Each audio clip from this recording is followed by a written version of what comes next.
নতুন করে উত্তপ্ত আরজি কর। এবার থ্রেড কালচারের বিরুদ্ধে প্রতিবাদে নামলেন জুনিয়র ডাক্তাররা। বুধবার হাসপাতাল চত্বরে আন্দোলন করেন তারা। দাবি, হাসপাতালের মধ্যে যারা হুমকি দিচ্ছেন তাদের কড়া শাস্তি দিতে হবে। থ্রেড কালচারের সাথে জড়িত ৫১ জন চিকিৎসক, হাউস স্টাফ ও ইন্টার্নের বিরুদ্ধে অভিযোগ তুলেছেন জুনিয়র চিকিৎসকরা। এ নিয়ে এরই মধ্যে হাসপাতাল কর্তৃপক্ষ একটি তদন্ত কমিটি গঠন করেছে। বুধবার তদন্তের জন্য ১২ জনকে ডাকা হয় হাসপাতালের অভ্যন্তরীণ কমিটি থেকে। এর মধ্যে ৫ জনের বক্তব্য রেকর্ড করা হয়। আজকে মনে হয় যাদের বিরুদ্ধে এদের প্রধান অভিযোগগুলো তাদের আজকে ডাকা হয়েছে। আমরা র্যান্ডামলি ডেকেছিলাম, কিন্তু সামহাউ হচ্ছে এগুলো একসঙ্গে পড়ে গেছে। এদের মেন অভিযোগ মনে হচ্ছে এদের দিকে, সেই জন্যই আজকে এই পরিস্থিতিটা তৈরি হয়েছে। We are looking for the influence from the enquiry committee. তারপরই আমরা এক্সটেন্ডেড কলেজ কাউন্সিল মিটিং ডেকে হোয়াট উইল বি ডান। যদি কেউ গিলটি অ্যাকিউজড হয়, that will be taken decision by the extended college council meeting. ১২ জন বা ১৩ জনকে ডেকেছে। The entire students and doctors have got huge grudge against them. And তাদেরকে উপর তাদের যেটা বক্তব্য যে দ্য ওয়ে দে সাফার্ড, তো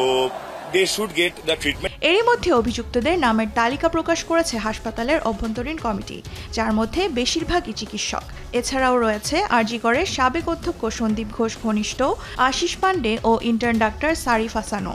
শুনানি শেষে অভিযুক্তরা হাসপাতাল থেকে বেরোতেই ক্ষোভে ফেটে ওঠেন আন্দোলনকারীরা। তাদের লক্ষ্য করে ছোড়া হয় ডিম ও ইটপাটকেল। চলে ধস্তাধস্তিও।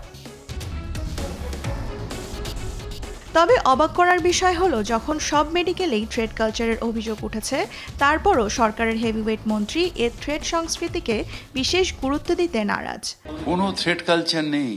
এরা ছাত্ররা তো বাচ্চা জানে না, সেই উন্নয়নটা কোনোদিন ছিল না। কিছু নিয়ম হয়তো আছে, সেটাকে আমি ভাবছি থ্রেড কালচার। আমি যদি বলি পৌরসভায় 10টার মধ্যে এসে সাইন করতে হবে, আবার একজন বলবে তো কেন আমি বামফ্রন্ট আমলে তো 1টার সময় আসতাম, তাহলে আমি ওইরকম ভাবে কেন থাকবো না? যে এখন মেয়র এসে থ্রেড কালচার দিচ্ছেন। এদিকে বুধবার আরজি কর হাসপাতালের গ্রেপ্তার হওয়া সাবেক অধ্যক্ষ সন্দীপ ঘোষ ও টালা থানার ওসি অভিজিৎ মণ্ডলকে শিয়ালদা কোর্টে হাজির করেছে সিবিআই।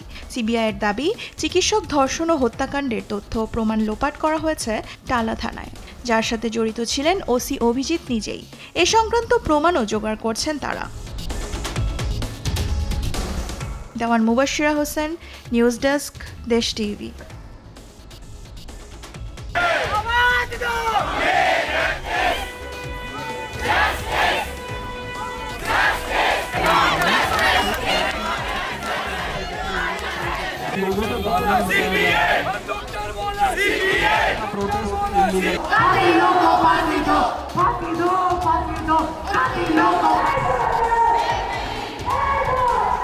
ये नहीं चाहिए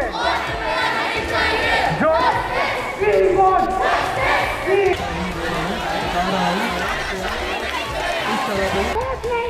का मतलब